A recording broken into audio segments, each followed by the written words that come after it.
Hi, my name is Shannon Thomas, and I'm the events manager here at the Walton Arts Center in Fayetteville, Arkansas.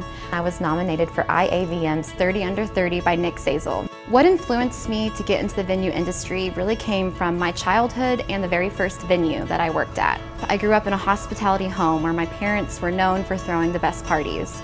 I remember we would have a Mardi Gras parade of 30 or 40 people throughout our home, just dancing and celebrating, having 4th of July parties so big that we caught a tree on fire. I mean, we just always had the best parties, and every birthday it felt like a production. And I think that value from a young age really stuck with me. That really influenced me, as well as the very first venue that I worked at. It was called the U Ark Bowl in Fayetteville. And I really fell in love with having one property that I got to take care of, in a sense, like it was my second home. So if something was to break, I would fix it, or if we wanted to host a wedding or a quinceañera, I would transform the room. That's when I started to realize I had a passion for this industry, and I remember specifically those first few events, standing over the crowd and looking at all the people, and they're having a great time, and there's that magic moment in an event where everything is exactly where it should be.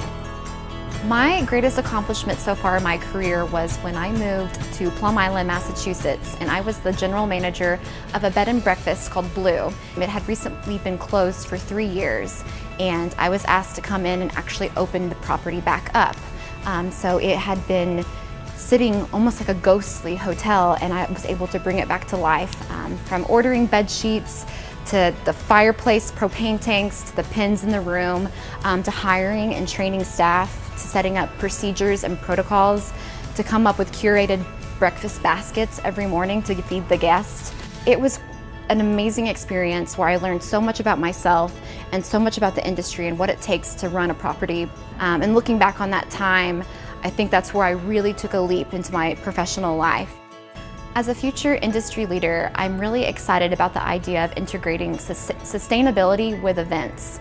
We see a lot of leftover with events, you know, from the flowers to the food to all the other decor elements, and I think there's a way to turn that around for a better cause within the communities that we live in. You know, foods to homeless shelter, maybe it's cases of water donated to the school down the street, or maybe it's a bouquet of flowers delivered to the nursing home the following day. These are just a few examples of ways that we can help our communities with the leftovers from events. What I look to take away from Venue Connect this year are a couple things. First, inspiration, by meeting others in the industry and hearing their stories and how they handle different situations within their venues. And education, I'm really excited about the different boot camps and class sessions of areas that I feel I'm not very strong in. I feel like that would be so helpful. That's what I hope to take away. Thank you.